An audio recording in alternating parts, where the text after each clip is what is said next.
My name is Eva Kubu, and I'm the Associate Dean for Graduate Student Professional Development and the Director of GradFUTURES. We're delighted you could join us for the third year of this annual event, an expanded week-long professional development conference designed to meet the imperative of graduate student professional development at this moment and to signal the graduate school's strong commitment to preparing our PhD students for the future of work and empowering them with the clarity, competencies, connections, and confidence they need now and in the future. There are more than a dozen engaging keynote speakers, skill-building workshops, and networking sessions highlighting diverse career options within and beyond the Academy throughout the week. Our goal is to share inspirational stories and practical advice and to facilitate connections and community among the broader graduate community.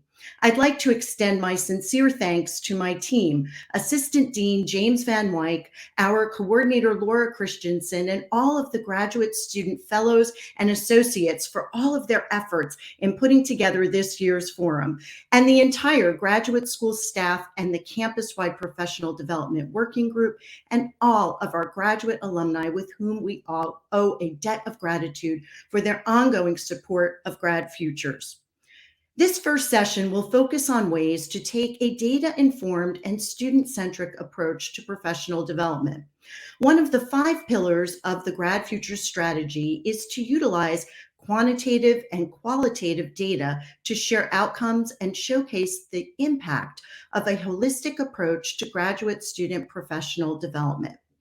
I'll begin by framing our why.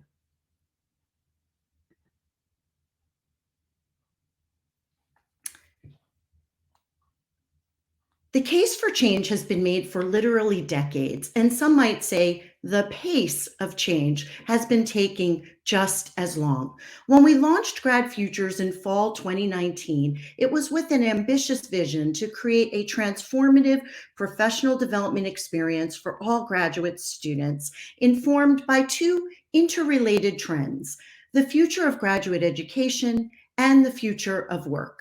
At that time, none of us could have predicted that just a few months later, these trends would be accelerated and so much of our world would change due to a global pandemic.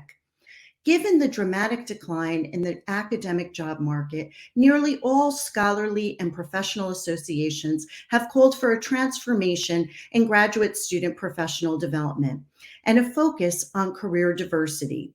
For example, the AAU's PhD Education Initiative aims to make the culture surrounding doctoral education more student-centered, emphasizing the diverse educational and professional interests, needs, and challenges of today's graduate students.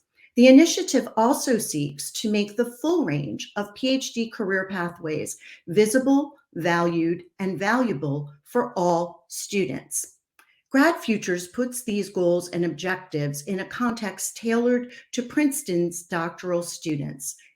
Trends related to the future of graduate education include strengthened commitments to access, diversity, and inclusion, which have fostered a vibrant and increasingly diverse graduate student community, one comprised of extraordinarily talented individuals with unique perspectives, prior experiences, and manifold professional ambitions.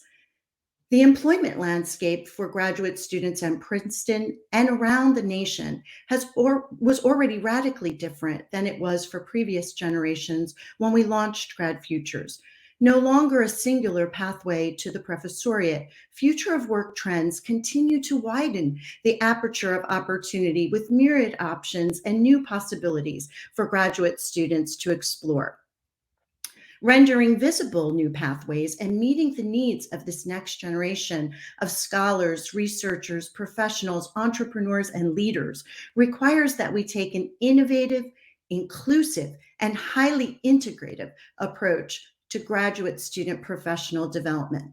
These trends continue to inform the work we do in professional development and the data we gather, analyze, report, and use to guide our efforts forward.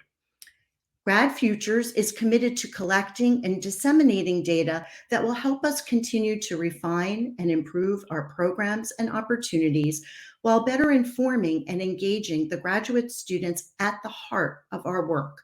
Our efforts involve analyzing and reporting the following data: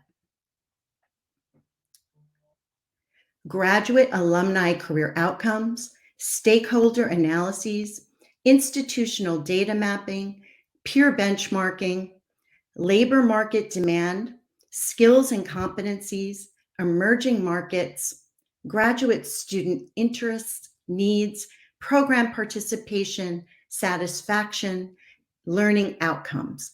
That's a lot of data. And in January 2021, we held a data transparency summit, convening faculty and campus partners to share a framework for which we could increase transparency and understanding of all the data that we were assessing and evaluating in our efforts.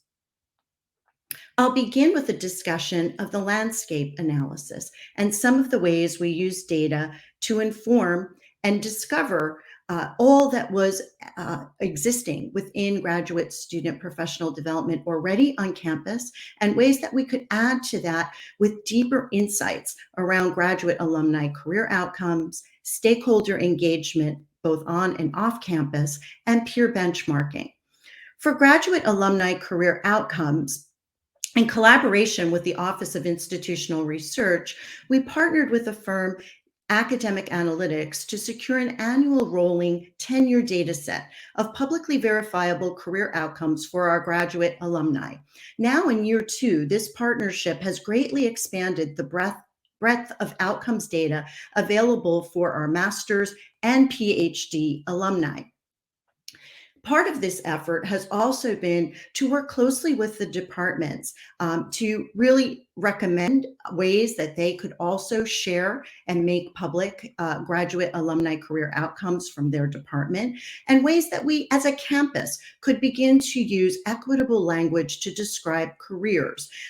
Many presentations that we have given over the last 3 years will really recommend that we no longer use terms such as non-traditional or non-academic, setting up a more negative connotation for the diverse careers that lay before our graduate students. We want to use positive, equitable, and inclusive language when describing diverse careers. We also look at graduate alumni career outcomes with a lens towards ways that we can build relationships and affinity with our graduate alumni, building alumni champions and mentors across all industries. With respect to stakeholder engagement, when we began GradFUTURES, we immediately convened campus partners, graduate alumni, and industry partners to really begin to understand ways that we could integrate programs and resources that already existed across campus. And again, with an eye towards equity, how could we ensure equitable access to all of the amazing resources, programs, and opportunities that existed?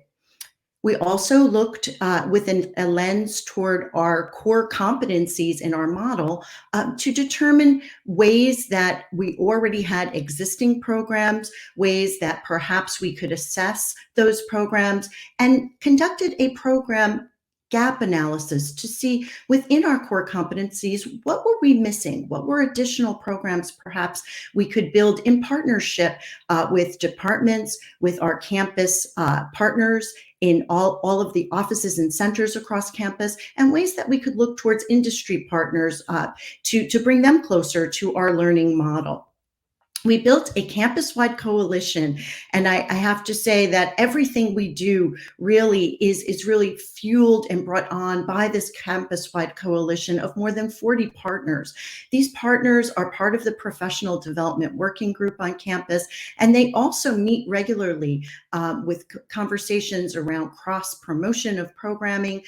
We part of that group also includes an assessment team where we took a close look at ways perhaps that we could recommend an assessment plan for our campus partners to start to build towards creating an institutional story of the impact of graduate student professional development. Another way that we looked at data in terms of stakeholders, we're looking at our peer benchmarking data and looking across the Ivy Plus group to see what were some of the best practices, where were their successes, where were their challenges, what was professional development on their campuses, what was the state of the cultural shift towards building their programs and building those partnerships with academic departments to make graduate student professional development an intrinsic part of graduate education. What we hear from our Ivy Plus peers, this benchmarking survey was just completed and a report was just shared with our peers. We've heard that they're tracking graduate student engagement with professional development programs. And this is one of their primary data-related goals for the coming academic year, as well as looking with a closer eye towards gaining insights to graduate alumni career outcomes data. Again, professional development looks different on every campus.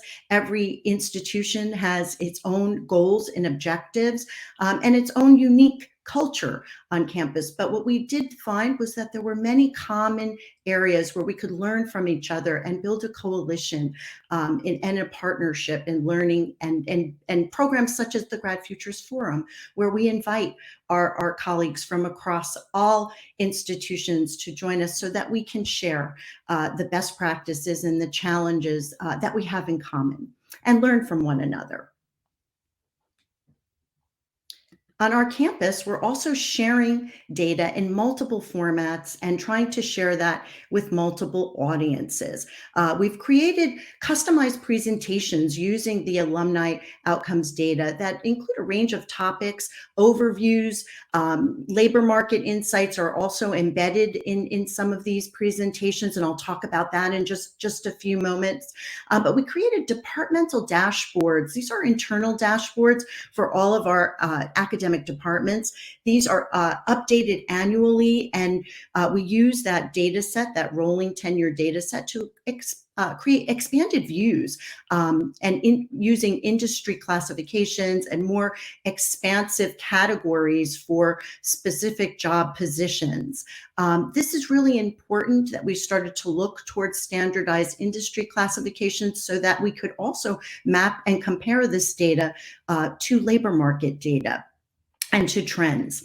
We've created annual briefs for all of the departments, and we're also now in the process of developing web pages for all departments that are customized for each department within each division, again, with a lens toward graduate alumni outcomes, but also with faculty profiles and stories of inspiration from our graduate alumni in their own words. We launched a series called Trailblazers Beyond the Tenure Track, featuring graduate alumni who have embarked on diverse careers and have their stories and featuring their trajectories in their own words. We're also looking at labor market analyses because alumni outcomes and alumni outcomes data is really only one piece of this puzzle. We recognized early on that we also needed to have an understanding of, what were the labor market skills that were in demand across the PhD labor market. In the advertised job descriptions for the PhD labor market, we'll see some of the trends emerging. And again, we recognize that perhaps job descriptions are not always the most perfect measure, but they do give us one measure to look at and have an assessment of really what are some of the emerging skills, ways that we could really analyze what was happening within these advertised job descriptions. This was really part of our partnership with MC Burning Glass. Over the last 2 years at the GradFUTURES Forum, their CEO, Matt Sigelman, has presented a labor market analysis. He's gone into a lot of detail with respect to forecast models, also trends that we were seeing throughout the pandemic. And these presentations will focus on in just a few moments. I'll give you a link where you can access some of those. But really, a lot of the focus was really on the future readiness of our graduate students. And one of the sort of most amazing findings in our initial assessment of the labor market analysis was that the majority of overall PhD labor market demand was outside of academia. We saw that about 10% of the labor market demand was within higher education, and a full 90% across all divisions was outside of academia. This was really something surprising to us. We conducted this study in summer of 2020, where we partnered with Burning Glass, which now is called MC Burning Glass Technologies, to identify those skills and competencies that were in demand for each of Princeton's 42 graduate programs. The insights that were gleaned for each discipline and across all disciplines, using those, we were able to identify combinations of foundational and differentiating skills and competencies for doctoral graduates, and those that they will need in an ever-evolving employment landscape. Burning Glass helped us to identify more than 400,000 job descriptions that were requesting a PhD in 2019. As I said, job descriptions are not an absolute perfect measure, because often they may not specify that they require a PhD, but we started there. And now we're looking again with an eye towards implied demand or inferred demand. But most importantly, as I said, one of the things that we learned was that the majority of demand was outside of academia. And we recognized that this was really a gap in knowledge for us as an institution. We needed to have a deeper understanding of not only those positions and those industries, but those, again, foundational and differentiating skills and competencies. So all the work that we've done is really now focused on analyzing those skills, understanding how to, as well, help graduate students translate the skills and the language of the academy to the language of opportunity. So really giving them ways to be able to translate. Some of the presentations throughout the week will really focus heavily on that. In fact, at noon today, Chris Katerine, author of Leaving Academia, will focus on ways that graduate students can indeed map their skills and competencies and their discipline-specific skills and expertise to the language of opportunity, and frame their skills and competencies in ways that will be resonant across diverse industries. The other lens that we used when looking at the labor market analysis was really an equity lens. Again, ways, how could we empower our first generation, low income and underrepresented graduate students with an awareness of the broadest spectrum of opportunity and ensure access to those skills and the multi-generational networks that would unlock those opportunities. So in this way, we were combining our graduate alumni outcomes data with this labor market data to really understand where our alums were, where we had industry champions, how we could build affinity with our graduate alums and invite them to partner with us in building multi-generational networks and begin mentoring graduate students to build out, again, all of the base of support that exists across our entire campus community for graduate students. This is a look at the initial labor market analysis from 2019. And what we did, it was really a snapshot of the study across all 4 divisions. And we looked at what were some of the highest in demand skills within diverse industries. Again, this was based on over 400,000 job descriptions for across all 4 divisions. And one of the things that we were starting to look at were, where did we see common skills and competencies that perhaps we could begin to embed in our professional development programming. So for example, you'll note that project management appears in all 4 of the top skill categories for all 4 divisions. So did budgeting, some higher than for others. But again, these were, this was a lens for us to understand what were some of the perhaps core business skills that we could begin to embed in our professional development programming. Later this week, on Friday, we will be launching a business skills for academics learning cohort with an alum, Jim Scully, who's a managing partner at Accenture and heads up learning and development there.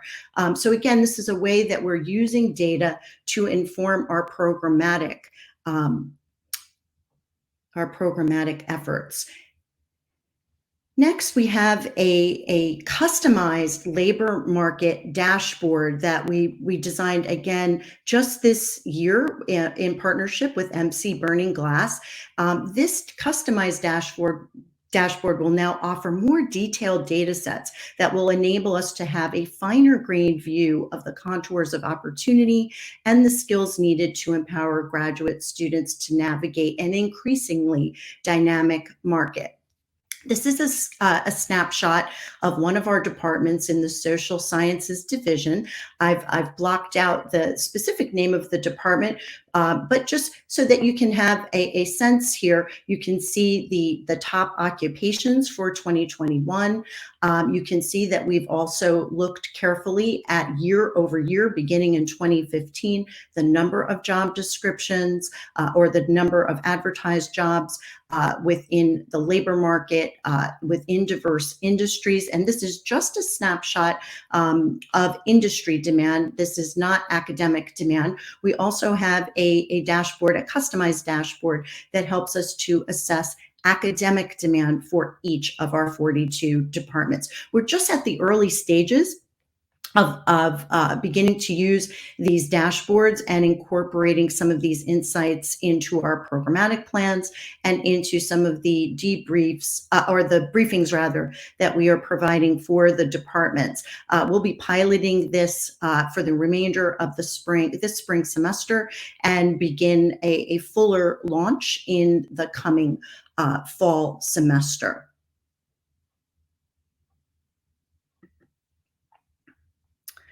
Another way that we're looking to this new dashboard is really now just taking a look at salary. We often get questions about salaries with respect to alumni outcomes, and so in this way, one of the insights that we're able to share is really what is the salary premium for a PhD over a bachelor's degree.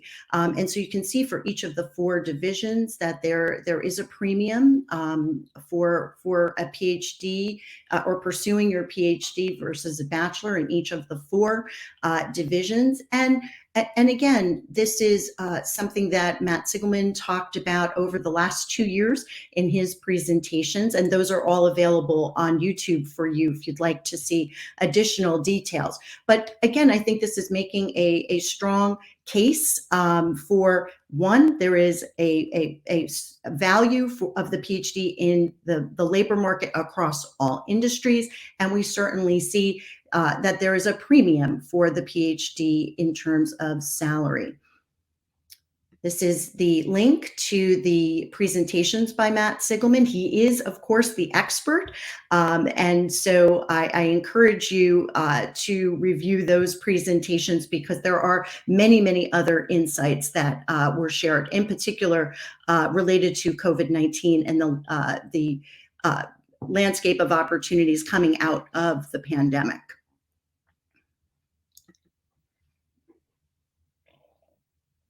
The ways that we're looking as well to become much more graduate student centric really means looking at graduate student interests, their needs, understanding challenges, and really listening to graduate students first and foremost. So we thought this year, we thought that it would be really important for us to understand the interests and the needs of our incoming graduate students, just to start to establish a baseline um, for their self-reported level of preparation in each of the competency areas in our model, and a way as well to understand what are their goals, what are some of their preliminary thoughts on the goals that they have for their future careers. We're just again at the early stages. We launched this last summer. We hope to revisit this cohort again several times throughout their graduate programs to see, again, to assess the impact of programming, how perhaps their ideas around goals for future are evolving based on their exploration of diverse careers. This is something that we will continue to revisit, and we'll also map this data to institutional data, again, to really understand the influence and impact of professional development in the longer term. We're looking carefully, of course, at participation data and satisfaction across all years in program, and of course, across all graduate programs. In 2020 and through academic year 2020-21, we had 141 programs just through GradFUTURES, just through the team at the graduate school. And that's not including the dozens and dozens of programs that were hosted by our campus partners. We engaged just through the graduate schools programs, we engaged a quarter of the entire graduate student population and 50% of all first-year graduate students. We've been really emphasizing early engagement with our graduate students, and since last year, we had engaged 50% of first-year graduate students. We wanted to be able to sustain that engagement across their entire time with us at Princeton in their doctoral program. So year over year, we'll be following this cohort. This spring, in fact, next weekend, we'll be hosting a retreat for second-year graduate students to continue the emphasis on professional development. Again, we're looking at assessing learning outcomes, but we're also looking at Net Promoter Score. We had 97% of graduate students who attended our GradFUTURES programming last year say that they were highly likely or likely to recommend our programs to a friend. So reflecting again on the AAU's initiative to make graduate student professional development visible and valuable and viable. These are some of the ways that we're assessing that. For learning outcomes, we do survey our graduate students based on each of our core competencies.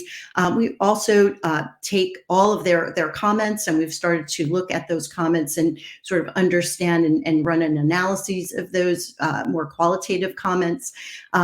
What we see in their comments is that they're building greater awareness of career options, a better understanding of their own unique strengths, a greater sense of agency they're reporting, as well as really understanding the skills and the competencies, and building additional community and connections across the graduate community. And so again, this is one of the ways that we're looking to make sure that we're assessing our efforts for both learning outcomes as well as across all of the pillars of our model in terms of making sure that we are reaching all of our graduate students with programs that they find valuable, and that we're constantly evolving our programs in ways that will meet their evolving interests and understand what those interests are, and the level of preparation for each of those industries goes back to the labor market analysis and the graduate alumni career outcomes.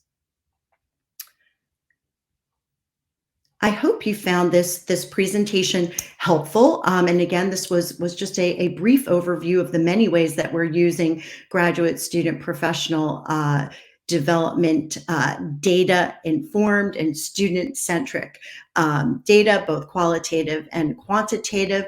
I would like to also invite any questions from the audience. I see we may have one or two questions coming in, and you can see on the ticker along the bottom, you can share any questions or comments via Twitter or through our email address at gradfutures@princeton.edu.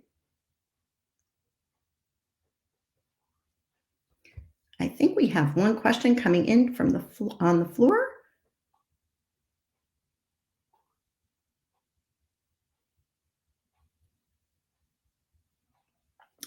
How do we make connections between data and stories when it comes to graduate alumni outcomes? Well, if you visit the Grad Futures website, you'll see that there are dozens and dozens of profiles of graduate alumni.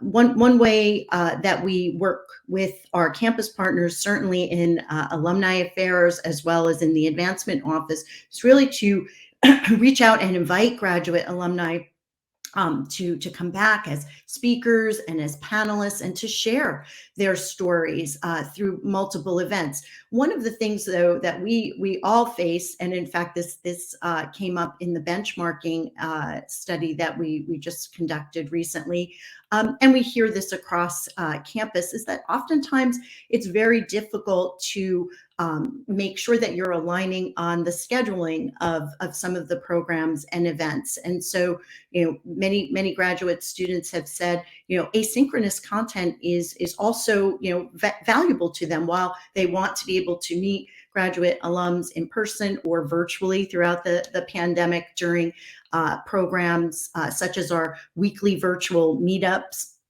that we held for 2 summers, as well as some of the other panels and speaker series that we've held. But again, when it comes to scheduling, graduate students are so busy. So we do want to create asynchronous content where they can engage. And I mentioned a little earlier in the presentation, one of the series is called Trailblazers Beyond the Tenure Track series. You can see that on our website.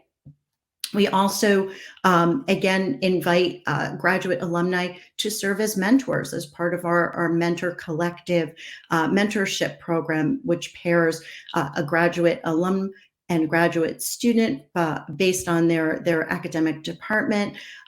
In year one, we had 100 graduate student and graduate alum mentor-mentee pairs. This year, we're approaching 200 pairs of mentors and mentees. And so that's another way they can share their stories personally and their personal insights and advice with graduate students. Later this week, we'll be launching the Grad Futures podcast. And over the next few episodes, we will be inviting additional graduate alums to come in and share their stories, their challenges, but most of all, their insights. What have been the skills and competencies that have propelled them forward? What are the ways that they lean into their discipline-specific training at Princeton? Who were the mentors in their lives, and how have they continued to be mentors and to also have mentors in their lives that have helped them. So again, it all comes back to those relationships with our graduate alums. I hope that answers the question.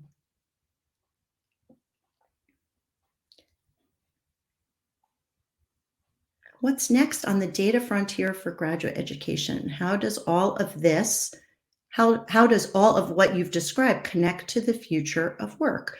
So in terms of what's next on the data frontier for graduate education, again, I do think that one of the most important things we can do is to make sure that we are transparent in sharing the data that we're gleaning from the graduate alumni career outcomes, as well as from the labor market trends that we're looking at.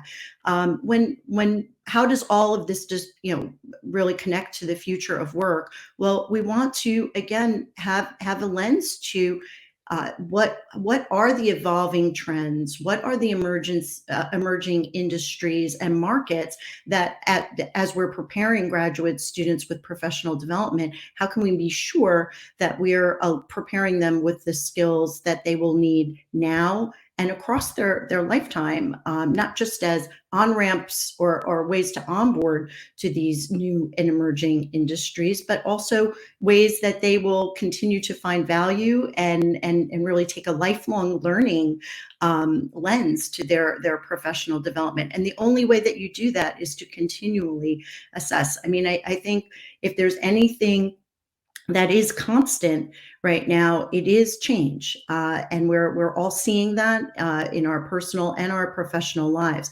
Learning about the trends and how that will really start to inform decision making. And again, that doesn't mean that you have to follow the trends with respect to your career. It just really helps you to build awareness and have sight lines to where there might be challenges or ways in which you may need to pivot or to supplement specific skills and experiences.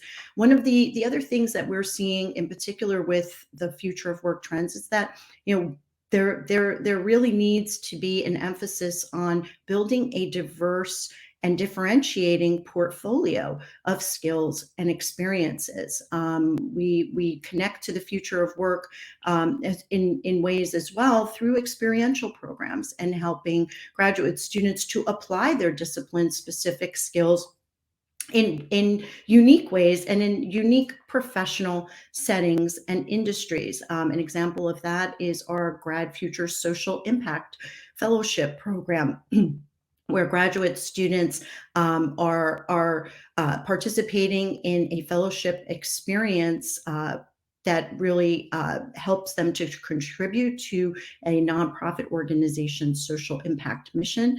Again, they're applying their research and analysis skills, but they're also gleaning and building and honing their communication skills, their writing skills. They're also working closely in building their leadership and collaboration skills with interdisciplinary teams that exist within these organizations.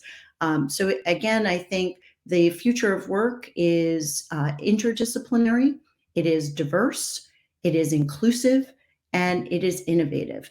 And we know for sure that research and innovation are the skills that are going to fuel the recovery from the pandemic and continue to fuel the future of work.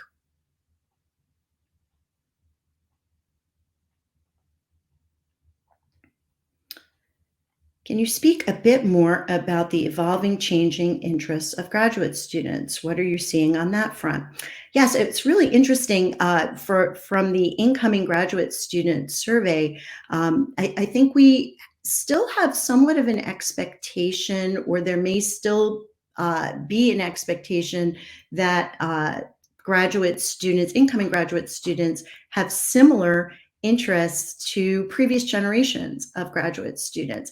And what I think was, again, one of the biggest learnings was the openness to exploration. So while graduate students said that they were interested in pursuing tenure track positions in the future, they were also interested at the same time exploring diverse careers in various industries, including nonprofit. They were also interested in entrepreneurial experiences and opportunities. So there was not a sort of singular pathway that they were interested in. They were interested in exploring multiple pathways.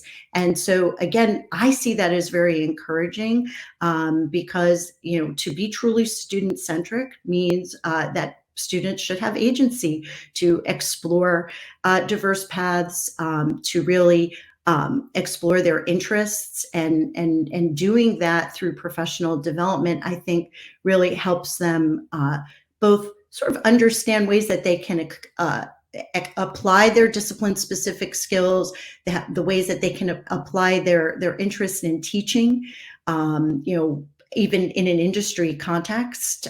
So, if you're passionate about teaching, is teaching within higher education the only pathway that really is available to really bring that passion to life?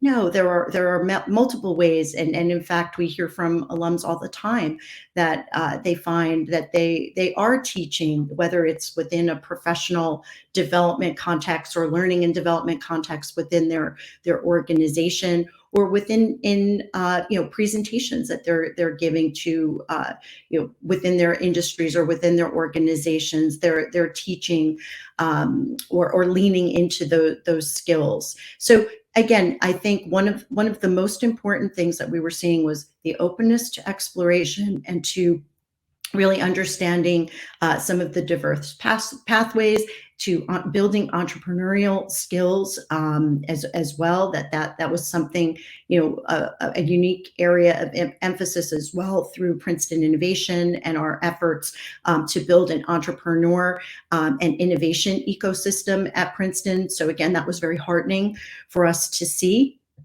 One of the other things that we noted was in terms of preparation. We asked incoming graduate students to report their level of preparation or prior professional development experiences. Many of them, I think a full almost 75% of them, had done internships during their undergraduate years.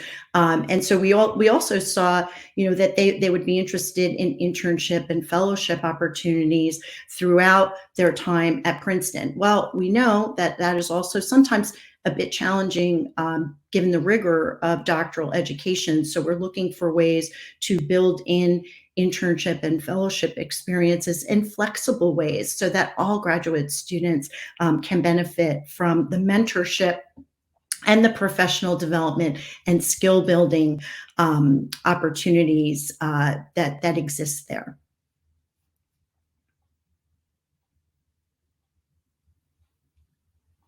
What has the response been from graduate alums working beyond higher education and the tenure track?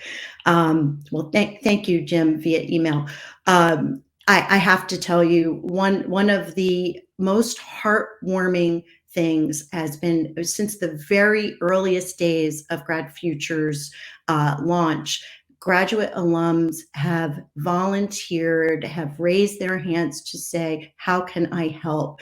Many of them, recognized or would share their own stories and say how much they wished that there had been a program similar to GradFUTURES during their time on campus. And, we know nationally that many institutions have really accelerated their efforts to develop professional development programs on their campuses for graduate students in recent years. I would say certainly within the last decade. I sort of nodded to the pace of change in graduate education in terms of the pace of embracing graduate student professional development across our campuses and across the country, and that pace of change has been quite slow, and that was something certainly we're hearing from many of our graduate alums that that they had wished a program like this existed during their time,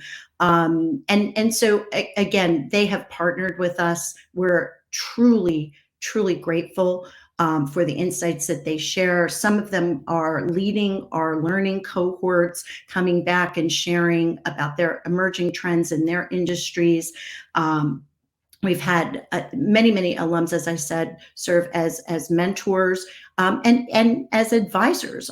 Indeed, one of our graduate alums, Drew Harker, I'll give him a shout out, has served as an advisor to us as we were building our mentorship program. He had established a similar mentorship program at his undergraduate alma mater and was passionate about graduate alumni mentorship. So again, the response has been extraordinary. This Friday as well, we will be recognizing many of our alums with our annual Clio Hall Awards.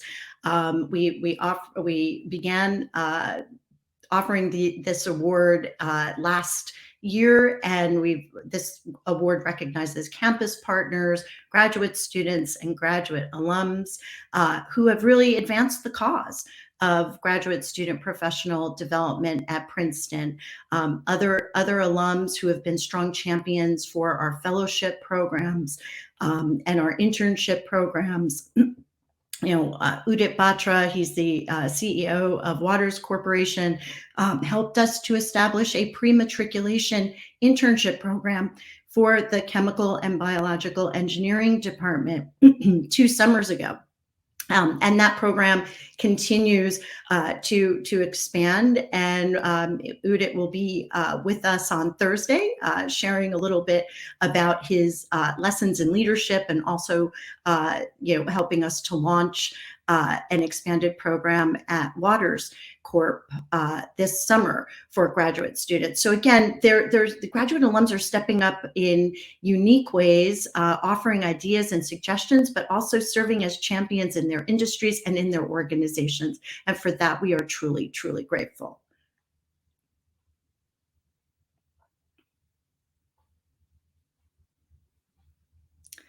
Given all you described, what can be done for graduate students before they arrive on campus? Yes, the pre-matriculation internship program that I mentioned is truly extraordinary. One, it helps us to provide a more flexible option for graduate students before they begin the rigor of their doctoral training. But not only that, but it helps them to establish additional mentors, a connection to industry. They have this wonderful professional development experience that they can have on their CV before they've even begun their program. And it can help to also inform their research in unique ways, even before they begin their program. I think it also helps to establish a culture of professional development on campus. When you can, again, when we talk about early engagement of graduate students, the earlier the better, and pre-matriculation is really another way that we can begin the professional development journey for our graduate students. We will be partnering as well with our Princeton Entrepreneur Council. We're just in the early stages of developing a pre-matriculation entrepreneur trek for graduate students in the humanities. In particular, one of the things that we've noted through both graduate student feedback as well as some of the data in terms of participation and comments is that our humanities graduate students are often perhaps not engaging in the all of the programs that we offer for entrepreneurship and innovation, because it is sometimes mistakenly it is sometimes associated only with technology or tech. And so we know that our humanities graduate students are entrepreneurs in their own right. They have entrepreneurial mindsets, and that they can bring to bear a whole host of innovation in diverse settings and in diverse industries and within the humanities. So we want to make sure that they can have an entrepreneur experience or an entrepreneurial experience and connect to that entrepreneurial ecosystem before they arrive on campus, so that again, they're already, before they begin their program, they're already thinking about entrepreneurship. So these are just some of the ways that, again, we hope to inspire our graduate students before they arrive on campus with some of our professional development programs. Those that we continue, again, we want to engage them as early as possible and sustain that engagement throughout their time at Princeton.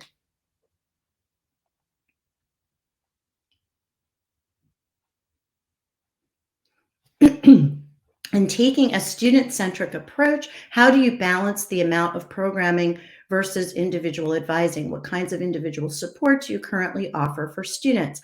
Well, we are so fortunate to have a wonderful partnership across campus. Individual career advising is provided by our Center for Career Development. And our graduate students have a whole host of individual advisors at the graduate school. We have our wonderful academic affairs team with our assistant deans that meet with graduate students with respect to academic advising.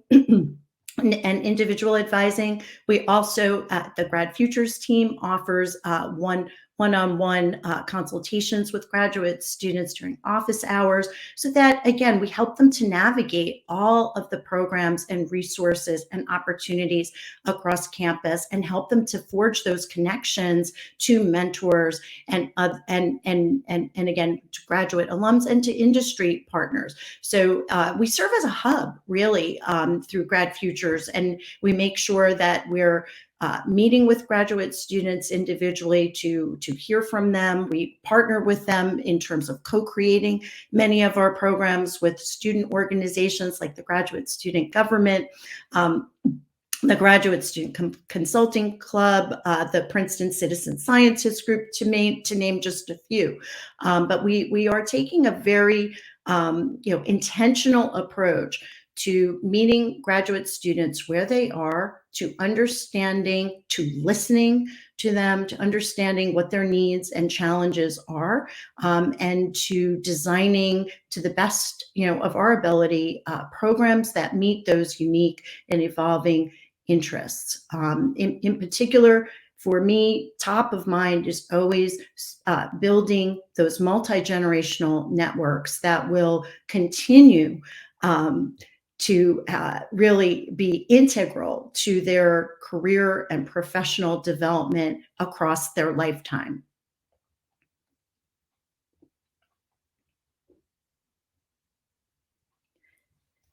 Can you share any advice on how you developed your campus partners? How did you increase participation and involvement from faculty and senior administrators? So early on, in summer of 2019, we hosted what we called summer think tanks. We had 3 summer think tanks where we convened more than 50 members of the campus community, all of the campus partners, members of the academic departments, faculty members, and graduate alums, really to understand and think about what could and should exist for graduate students for professional development.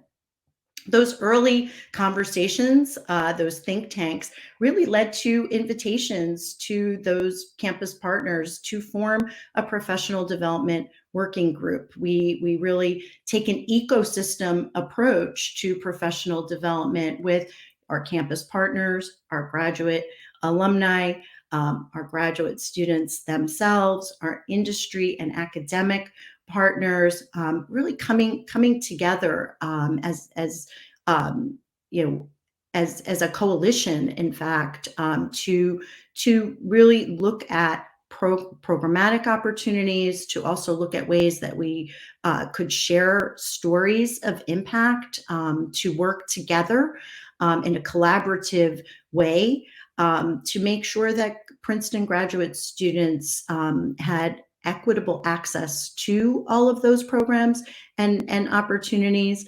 One of the things early on, trying to integrate all of the programs that happened across campus, we found very quickly we needed a technology backbone that would allow us to really create a seamless way for graduate students to access those programs. We were living in multiple websites, multiple event calendars, tons and tons of newsletters. We would hear often from graduate students how many emails they would receive from across campus. And if you're not attending to your email, or you miss that newsletter, you might miss an opportunity. So this past year, we also launched a campus-wide event management and campus engagement platform. It's named My Princeton U, and in this way, again, we're contributing to making sure that, again, all of these programs are easily accessible and discoverable by graduate students based on their interests. The campus partners have been, again, we meet with them regularly to help onboard them to this new platform, to help them in terms of program planning and program promotion, anything that we can do to help support our academic departments and our campus partners in developing their programs and making those as visible as possible to graduate students so that they are engaging in those programs is what Grad Futures is all about.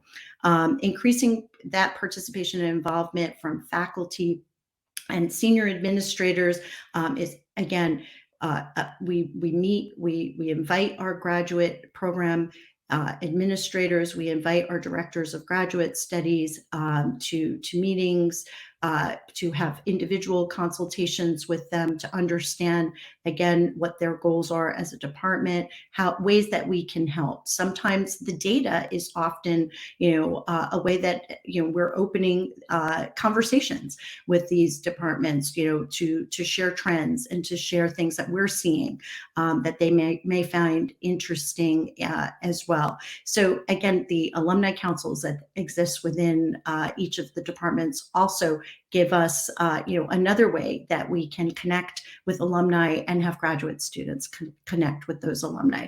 So it's really about, again, taking an innovative, an inclusive and integrative approach to graduate student professional development, and really taking that in a data-informed way.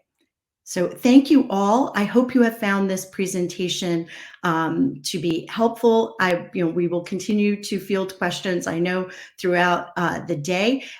Chris Catterine is coming up next at noon, and he is the author of Leaving Academia, and I know he will for sure speak to ways that graduate students can translate their discipline-specific skills and training in ways that will resonate with diverse careers as well. Thank you again so much for joining us at the third year of the Grad Futures Forum, and we look forward to seeing you throughout the rest of the week. Thank you.